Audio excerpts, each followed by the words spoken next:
मैंने जिंदगी में नहीं देखा कि वाले साहब ने लिखा हो कि जी ये मैंने लिखा हुआ बोल। उमर शरीफ साहब का और अमानुल्लाह साहब का ऐसे ही प्यार था जैसे किशोर कुमार और मोहम्मद रफी का रहा। वाले साहब अक्सर बताते थे कि मियां सैयद खान जो थे हमारे बुजुर्ग थे क्लासिकल घराने से, जी उनसे भी लता जी के वालिद साहब ने और लता जी ने गाना सीखा जब लता जी बहुत छोटी थी।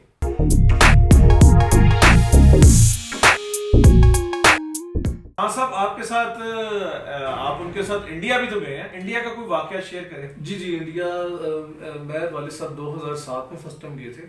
उसके बाद 9 में 10 तक हम लोग जाते रहे हैं। मीर साहब जो स्पेशलिटी मैंने वालिद साहब की देखी है, मैंने बहुत आर्टिस्ट देखे हैं, बड़े बड़े आर्टिस्ट जो सब लिखा हुआ बोलते हैं। जितने भी वहाँ के स्टार थे जो उस प्रोग्राम में वाले साहब के साथ थे, मैं किसी का नाम नहीं लूँगा, अच्छा नहीं लगता, लेकिन जितने भी थे मैंने अपनी आंखों से देखा है, सब लिख रहे हैं, सबके पास रजिस्टर है 4-4 सफ़ों के। जी जितने भी, कोई कराची से गया, कोई पाकिस्तान से, कोई वहाँ से है, कोई बॉम्बे से है, सही, जिन लोगों ने विन भी किया, मैं सबकी बात कर रहा हूँ। वालिद साहब ऐसे ब्लेस्ड आर्टिस्ट हुए हैं जिन्होंने, मैंने जिंदगी में नहीं देखा कि वालिद साहब ने लिखा हो कि जी ये मैंने लिखा हुआ बोलना है। मुझे कहा कि अमानत बस मुझे कॉफ़ी गरम गरम बेटा मुझे पिला दो, तो बस फिर देखो इंशाल्लाह अल्लाह इज्जत रखने वाला है। तो वो जो वालिद साहब ने किया, दैट वाज हिस्ट्री।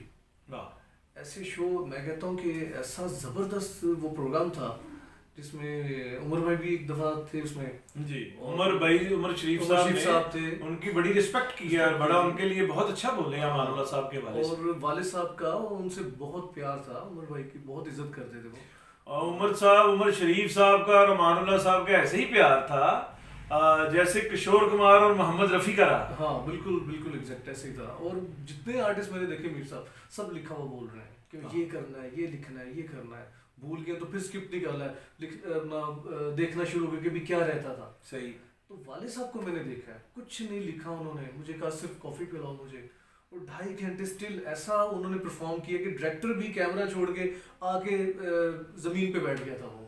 अच्छा, ये तो हमने देखा है कि सारी जिंदगी जो है वो एक्सटेम्परे और फिल्मदी ही बोले हैं और एक ट्रैक ही बस उन्हें चाहिए होता था। लेकिन मैं चाहता हूँ कि वहाँ जो बम्बई में लता मंगेशकर साहबा से टेलीफोन पे गुफ्तगू हुई और जो उन्होंने अस्थाई सुनाई लता मंगेशकर साहबा को, वो हमारे साथ शेयर करें। हाँ जी बिल्कुल जी। वो ऐसा एक वाक्य बड़ा प्यारा कि आमिर भाई हैं गुलाम अली साहब के जो बेटे हैं। जी, आमिर गुलाम अली साहब। जी, आमिर गुलाम अली साहब, आमिर भाई के साथ हम लोग जा रहे थे लता जी से मिलने के लिए। 4 घंटे हम लोग ट्रैफिक में फंसे रहे। आपको पता है कि बॉम्बे की बारिश कितनी खतरनाक बारिश है। बम्बे की बारिश आज रपट जाइए ही होती है।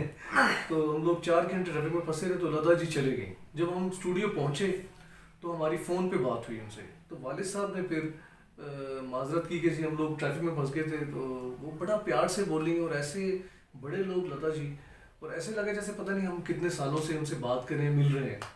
तो वालिद साहब ने उन्हें मियाँ जी दी मिलहार सुनाई। वाह। जो मेरे वालिद साहब के जो परदादा जी थे, उनकी वो शक्ल थी जो गाया करते थे। तो क्योंकि मेरे वालिद साहब अक्सर बताते थे कि मियाँ सैयद खान जो थे हमारे बुजुर्ग थे क्लासिकल घराने से, जी, उनसे भी लता जी के वालिद साहब ने और लता जी ने गाना सीखा जब लता जी बहुत छोटी थी। तो वालिद साहब ने फिर उन्हीं की वो एक ख्याल जो था, एक ठुमरी, वो उन्हें सुनाई। तो लता जी भी बड़ा खुश हुई। वो बोल याद है आपको?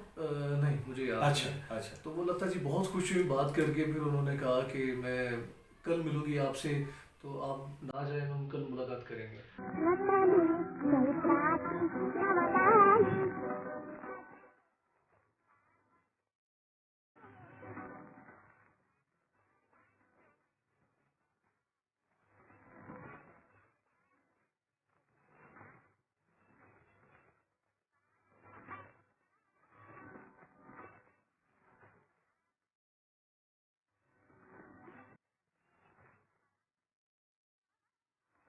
दूसरे दिन हमारी फ्लाइट थी, तो सुबह 9 बजे की हमारी फ्लाइट थी, इसलिए उनसे मुलाकात नहीं हुई। अच्छा, ये बताएं कि खान साहब जो है वहाँ बम्बई में किन के मज़ारात पे गए? मोहम्मद रफ़ी की कब्र पे गए या इस तरह से कुछ और भी थोड़ा आप जो बताना चाहें?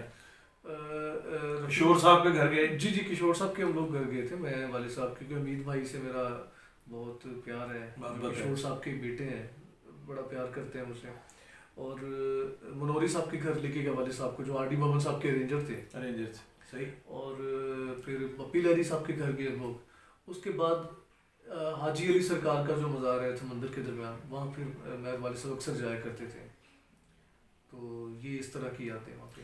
अच्छा, ये फरमाएं कि उनकी बीमारी में जो है वो आपने बहुत खिदमत की, और जिस तरह से हम देखते रहे हैं पिछले 4 5 6 साल वो बीमार रहे हैं।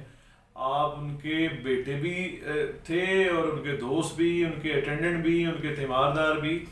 तो हुकूमत ने तो मेरा ख्याल है किसी किस्म की जो है वो खान साहब की जो है वो उसमें से वो हिस्सा नहीं डाला। जी बिल्कुल नहीं, हुकूमत ने कभी मदद नहीं की। और मेरे साहब अल्हम्दुलिल्लाह ये कि ऐसे लोगों के लिए कुछ करना तो चाहिए गवर्नमेंट को, क्योंकि गवर्नमेंट ऐसे लोगों से एक्साइज ड्यूटी बहुत इकट्ठा करती है। सारी जिंदगी टैक्स दिया उन्होंने। देखें, इनकम टैक्स और चीज़, एक्साइज ड्यूटी और चीज़। बब्बू साहब, मस्ताना साहब, सुहेल साहब और वालिद साहब ने जितनी एक्साइज ड्यूटी इन्होंने अरबों रुपया इस गवर्नमेंट को दिया है। सही बात। तो उसमें से गवर्नमेंट को चाहिए ऐसे लोगों का इलाज करवाना। अगर किसी की ट्रांसप्लांट होनी, जैसे बब्बू साहब के गुर्दे खराब थे तो उनकी ट्रांसप्लांट जरूरी थी, तो गवर्नमेंट को चाहिए था कि 1.5-2 करोड़ रुपया लगा के उनकी ट्रांसप्लांट करवा लेती। लेकिन बस यहाँ पे आर्टिस्ट को पूछा नहीं जाता, ये बहुत ही तकलीफ की बात है। लेकिन गवर्नमेंट ने कभी कुछ नहीं किया। ये मैं बताता चलूँ कि जितनी बार भी वालिद साहब हॉस्पिटल गए, हमने खुद इलाज करवाया। एक दफ़ा सुहेल अहमद साहब ने करवाया डॉक्टर हॉस्पिटल, उनकी बहुत मेहरबानी, मैं उनकी बहुत कदर करता हूँ। वो तो बिल्कुल जो है सुहेल साहब, अमानुल्लाह साहब से तो उनका 40 साल का जो है वो साथ है। जी जी, दोस्ती है, प्यार है, बच्चों की तरह, भाइयों की तरह। जी जी। उन्होंने उन खान साहब से पहले हाजी अलबेला साहब की बड़ी खिदमत की है, अली इजाज साहब की बड़ी खिदमत की है। तो काश जो जिस तरह से सुहेल अहमद आगे बढ़ के काम करते हैं, सभी लोग अपना फर्ज पहचाने, और खास तौर पे हुकूमतें जैसे अमानत कह रहे हैं कि खान साहब, अमानुल्लाह खान साहब ने करोड़ों अरबों इनके साथियों ने जो है एक्साइज की शक्ल में जो है हुकूमत के खजाने भरे, लेकिन अफसोस के हुकूमत ने अपना फर्ज कभी अदा नहीं किया। मेरे साहब थोड़ा सा और बताना चाहूँगा। उससे पहले सर्जीमेड में हम लोग खुद इलाज करवाते रहे। आखिर में मैं बहुत शुक्रगुजार हूँ मलिक रियाज साहब का, जो बैरियर टाउन के ऑनर हैं।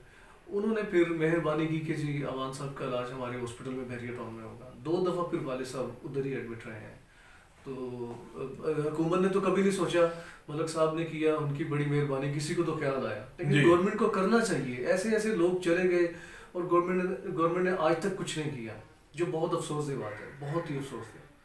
हुकूमत जो है अब जो है वो कोरोना के लिए किट्स जो है वो ढूंढ रही है। दुआ करें कि उनको जो है किट्स जो है वो उनको मिल जाए।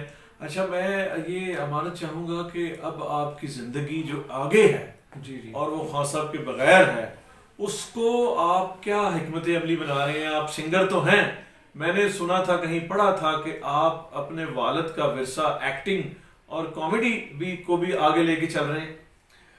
मीर साहब, अब मैंने ये सोचा कि मैं वालिद साहब के काम को आगे लेके चलूँ। उन जैसा तो खैर मैं कभी भी नहीं कर सकता, और जो कर रहे हैं बाकी भी लोग जो आजकल हैं वो भी खैर, उनमें तो कोई भी ऐसा नहीं है जो वालिद साहब की तरह जिन्होंने काम किया हो। नहीं, तो बेशक वालिद साहब की तो बड़ी खिदमत हैं, उन्होंने तो फैमिलीज़ के लिए काम किया हमेशा। और मैंने ये प्लान किया है कि इंशाल्लाह मैं भी एज आ आर्टिस्ट काम करूँ, और वालिद साहब जैसे करते थे। और वैसे ही मैं ये चाह रहा हूँ कि मैं भी अब चैनल्स पे एज अ कॉमेडियन काम करूँ। एज अ सिंगर तो मैं काम कर रहा हूँ, लोगों को पता है। एज अ प्लेबैक सिंगर मैं काफ़ी फिल्मों में भी गा चुका हूँ। मर्शद साहब की जी साथ में काफ़ी देर से काम कर रहा हूँ, मेरे उस्ताद हैं जो मुझे लेके आए। तो अब मैंने ये सोचा कि मैं वालिद साहब जैसा काम कर रहे थे तो मैं भी उनकी तरह टीवी पे काम करूँ एज अ कॉमेडियन। अल्लाह आपको कामयाब करे। और मैं समझता हूँ कि मैंने एक आपका ड्रामा देखा भी है, जो अमानुल्लाह खान साहब और आप माशाल्लाह उसमें लगे हैं कि आप उनके बेटे हैं, और आपकी रफ्तार भी जो है वो 120 किलोमीटर की है। वो शायद आप इसलिए कि भाई 103 की थी तो चलान हो जाएगा। मीर साहब, एक चीज़ मेरे लिए बहुत मुश्किल थी। जब लंदन मैंने ड्रामा किया, मैंने सुहेल अहमद साहब की डायरेक्शन में भी किया, तो सुहेल साहब बड़ा खुश हुए मेरे काम से। तो एक बात जो मुझे बड़ी मेरे लिए तकलीफ की बात थी कि लोग कंपैरिजन करते थे कि यार जैसे अमानुल्लाह साहब में वैसा काम नहीं है, वैसा मज़ा नहीं आ रहा। तो वो मुझे बड़ी, मैं हर्ट हुआ उस बात से। तो फिर मैंने ये सोचा कि वैसा तो फिर कोई भी नहीं है। अगर ये इतना बारीकी से लोग देखेंगे, तो मैंने जो अपने वालिद साहब को करीब से देखा है, वैसा तो काम फिर किसी आर्टिस्ट ने नहीं किया। देखें, ये तो आप अपना काम करें मेहनत से। जैसे आलम लोहार के बाद आरफ लोहार पे भी ये वक्त आया था, उस्ताद नुसरत फ़तेह अली ख़ान और फ़रखी साहब के बाद राहत फ़तेह अली ख़ान पे भी ये वक्त आया था, और मुनव्वर ज़रीफ के बेटे फैसल मुनव्वर ज़रीफ से भी ये एक्सपेक्ट किया जा रहा था। तो मैं नहीं समझता कि आप जो है वो किसी कोई कोना कुदरा आपका जो कम है, आप जब आएंगे कश्तियां जुला के तो आपको भी इंशाल्लाह उतनी ही कामयाबी मिलेगी। और ये बताएं कि खान साहब ने जो अपनी ज़िंदगी की आखिरी रिकॉर्डिंग्स की हैं, उनमें किसी एक रिकॉर्डिंग का कोई वाकया बताएं कि वो क्या की। आमिर साहब, वालिद साहब की वफात से 1 महीना पहले जो रिकॉर्डिंग थी उनके हॉस्पिटल जाने से पहले, वो हदीका कहने का शो था तारों से करीब बातें। जी जी जी। तो आप टीवी के लिए तो बड़ा ही ज़बरदस्त शो था वो। वालिद साहब की ऐसी परफॉर्मेंस है, वो यूट्यूब पे है और उसके बहुत व्यूवर्स हैं उस शो के, और बड़ी बड़ी प्यारी बातें की हैं उन्होंने उसमें। हनील बेला और बब्बू राना दोनों पपिट बने हुए हैं। अच्छा। अब वो वाले साहब मुझे आगे गाड़ी में बैठ के मुझे कहते हैं, यार मेरे लिए बड़ा मुश्किल शो था, अगर लड़का सामने बंदा हो तो फिर तो बंदा जुगत कर दे कि हाँ भी तुम ऐसे लग रही हो, तुम्हारी शक्ल ऐसे है। सही। अब वो पपीट है, मैं उनको क्या कहता। उसमें बड़ी मजेदार बातें की हैं, वो बड़ी जुगतें कर रहे हैं हनी और वो बब्बू राना जो पपिट बन के बैठे हैं। तो वाले साहब कह रहे हैं कि बेटा की ताड़ी जिंदगी है की ताड़ी जिंदगी, ना बंदा तुहानू ताड़ी मां दा पूछ सकदा, ना प्यो दा, ना पूछ सकदा किवें आए हो, जिस गड्डी च बिस्तरे आंदे ने उस च तुसीं भी आ जांदे हो। और उनकी खुराक क्या बताई कि भाई पपट्स खाते क्या है। हाँ, कहते आम लोग तो खाना खांदे ने ना, कोई दाल चावल खा ले, कोई बिरयानी खा ली, ते ए जिदन रजाइयां नहीं नगांदे नगंदे खांदे ने। वाह वाह वाह वाह वाह। याद है मान साहब ਤੁਹਾਨੂੰ ਇੱਕ ਵਾਰੀ ਚੋਰ ਪੈ ਗਏ ਸਨ, ਉਹ ਤੁਹਾਨੂੰ 버ਗਰ ਖਰਬੂਜ਼ਾ ਲੈ ਕੇ ਦੇ ਕੇ ਗਏ। ਪਤਾ ਤੁਹਾਨੂੰ ਇੱਕ ਮਾਈ ਮਿਲੀ ਸੀ ਪੱਪੀ ਕੁੱਟਣ, ਇੰਨਾ ਕਿ ਸਰਫ ਪਾ ਕੇ ਤੁਹਾਨੂੰ ਦੋਵਾਂ ਨੂੰ ਗਰਮ ਪਾਣੀ 'ਚ ਭਿਉਂ ਕੇ ਧੋ ਕੇ ਛੱਡ ਕੇ ਫਿਰ ਗਈ ਸੀ। ਇਹ ਵਾਲ ਤੁਹਾਡੇ ਆਪਣੇ ਨਹੀਂ ਹੈਗੇ, ਕਿਸੇ ਬੜੇ ਅਹਿਮ ਜਾਨਵਰ ਦੀ ਪੂਛਲ ਦੇ ਲਾ।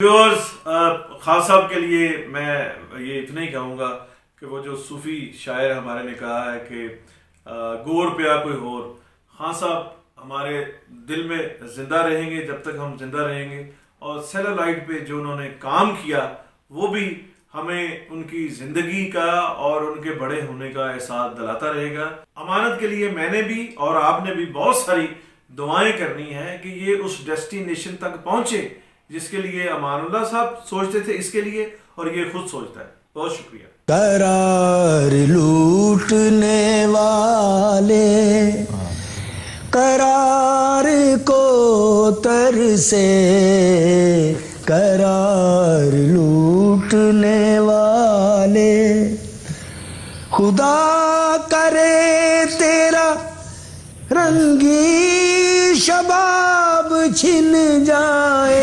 वाह वाह वाह वाह। खुदा करे तेरा रंगी शबाब छिन जाए, खुदा करे तेरा मोबाइल छिने, तुझे करार ना आए, करार को तरसे, करार लूटने वाले, तू रोए रात की तन्हाइयों में उठ उठ कर, वाह वाह वाह, तू रोए रात की तन्हाइयों में उठ उठ कर, तुझे करार ना आए, करार को तरसे, करार लूटने